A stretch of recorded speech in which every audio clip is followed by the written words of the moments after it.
Hello, I'm Micki Allen. I'm a Master Certified Hypnotist as well as a consulting hypnotist for the National Guild of Hypnotists. Today I will be talking to you a little about how hypnotists view problems like compulsions and addictions. And I'll be explaining a model entitled The Secret Language of Feelings that was uncovered after thousands of hours of hypnosis done by Calvin D. Banyan.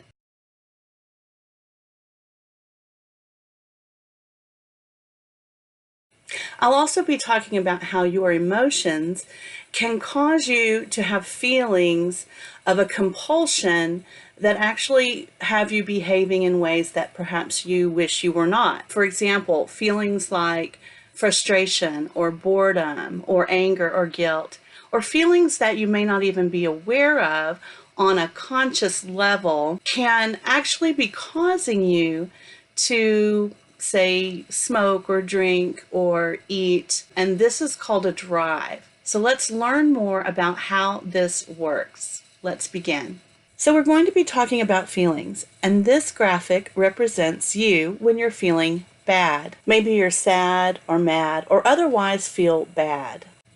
Now in a moment I'm going to discuss how this turns into a drive to make you behave in a way that hurts you. But first I want to say something that many might actually find quite shocking. All feelings are good.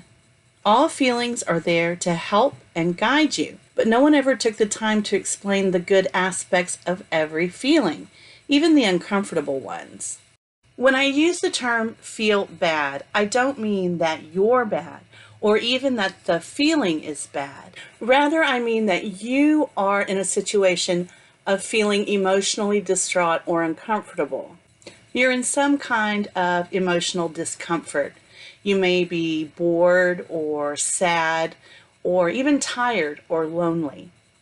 This is what happens because no one has taken the time to teach you how to respond to your feelings in a way that actually makes you feel better by actually satisfying the cause of the feeling. There's a tendency for us to distract ourselves from our feelings. So what happens? Well, the drinker drinks, the smoker smokes, and so on. So let's say you're feeling bad. It could be sad, mad, or even lonely.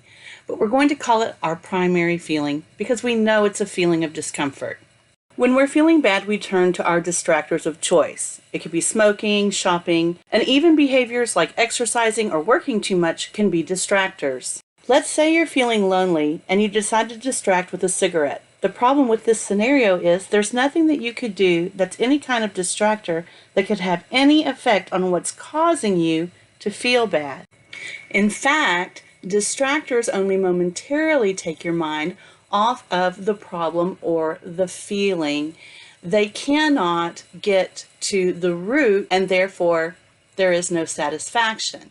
So as soon as you're done distracting, you wind up noticing that you feel bad.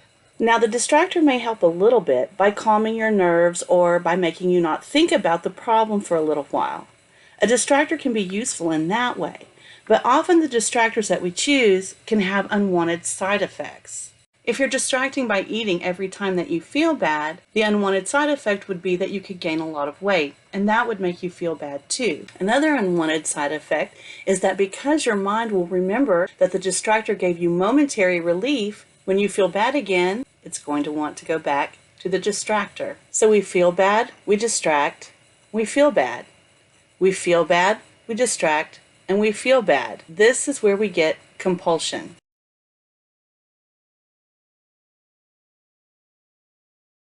But it actually gets worse than that, because whatever the primary feeling was that we haven't been able to satisfy, even with our compulsion, it now becomes a new feeling. That's right, we become frustrated. And what does the drinker that gets frustrated do? They distract.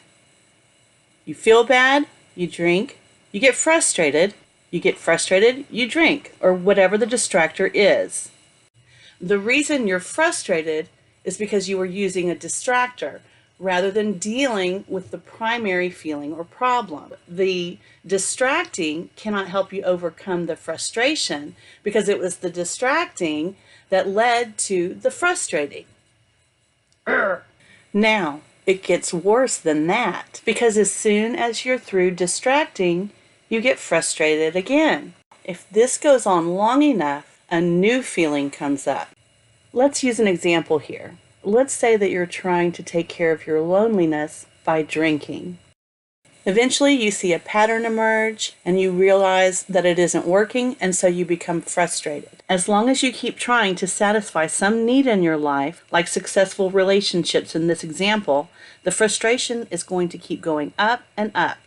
It can become so strong that it can actually become unhealthy, and a safety valve will kick in inside you. You will actually start getting the messages from the nervous system that say things like quit, give up, stop trying. Everything is useless. This is hopeless. This is the language of depression.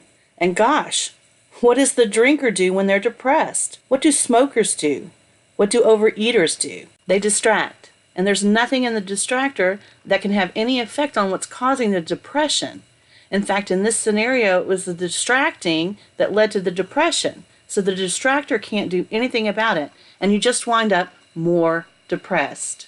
What we're going to be talking about is a much more logical, reasonable, and rational way to respond to these feelings in a much more satisfying way than we have been doing. What you need to do is stop the distracting behavior. If you see your hypnotist to stop eating, drinking, smoking, drugging, shopping, gambling, you need to stop that behavior now. Keep in mind, you can only remain free of that behavior if you replace it. We don't want to replace it with another distractor. We want to replace it with something more satisfying. We want to go in a new direction of a satisfying response. So now we're going to talk a little bit about that, and we're going to get a better understanding of the secret language of feelings.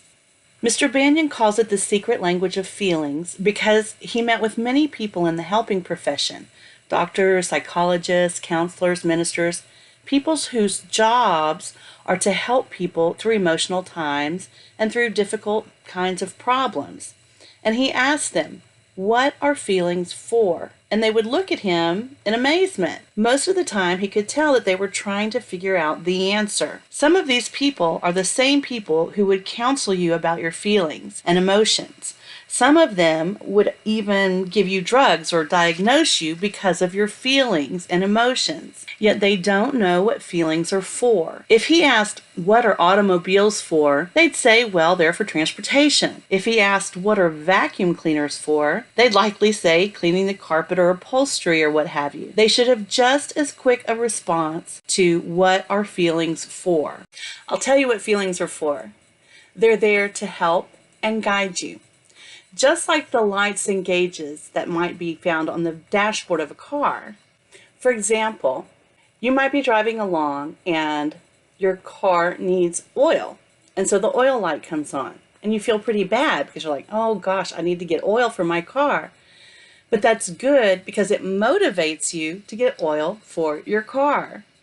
Now, what if the oil light came on and you thought, "Ugh, that makes me feel bad.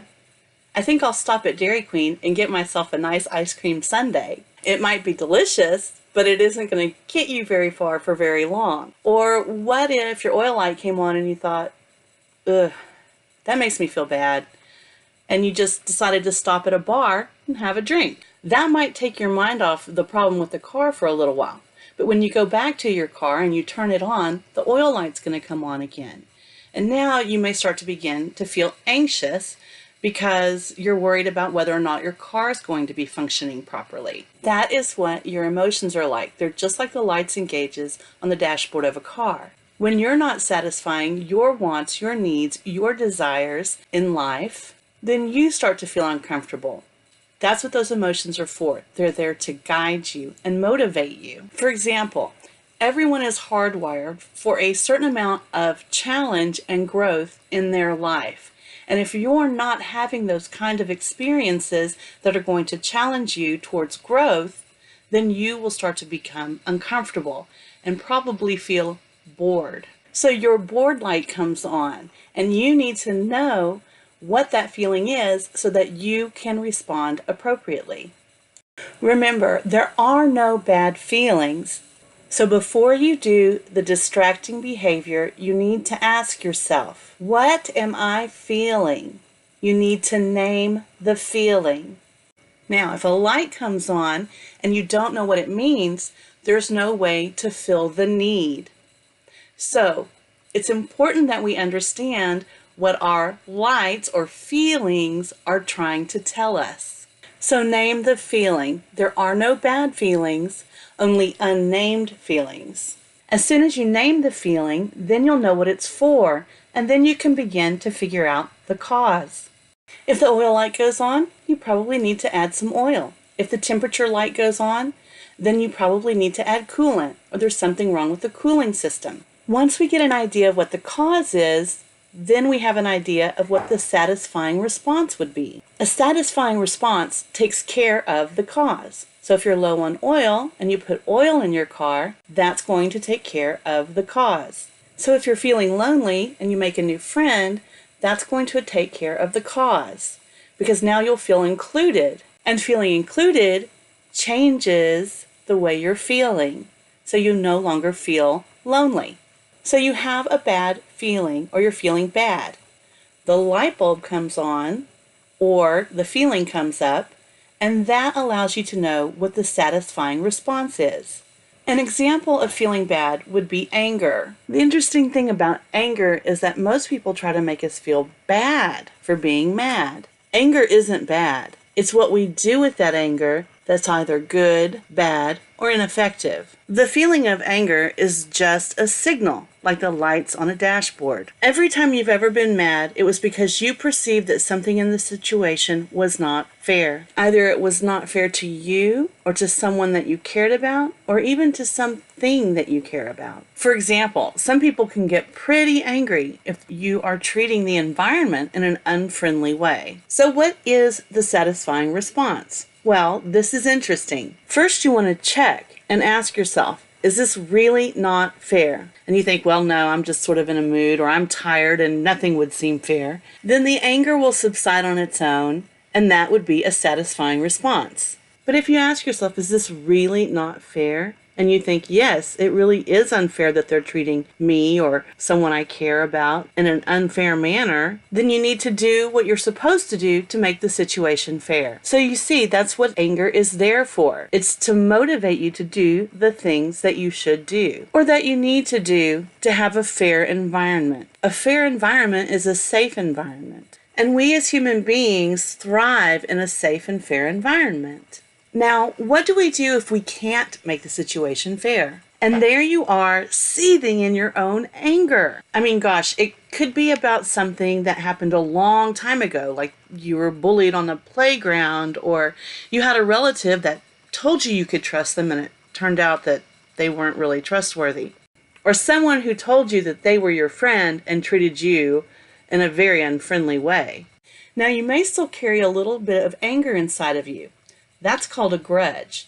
But you see, that grudge is not affecting the person that you're holding it against. So there really should be a way to be able to take care of that anger. The situation you were in was not fair, and you can't make it fair. So what can you do? What's left is forgiveness. And so if the situation happened a long time ago and that person is no longer in your life, or there isn't a way for you to make the situation fair now, then your best and most satisfying response is going to be forgiveness. And forgiveness is always the way that you can set yourself free. And if you have questions about forgiveness, talk to your hypnotist about it, because forgiveness is always the antidote to anger. And so this is the important secret language of feelings. Anger is there because you perceive that something is not fair. If you feel sad, sadness is there because you've lost something of importance or someone that's important to you. If you're lonely, it's because you need to build better relationships. You see, there's no amount of drinking or smoking or eating or shopping or even exercising or working that are going to satisfy the cause of your feelings. And so, with a little bit of education along with the hypnosis, you're going to be able to free yourself from those old habits and compulsions and feelings that you've been trying to break free from for so long. So if you have any questions about this video or the information contained herein, please be sure to make a note of it and present them to your hypnotist when you see them.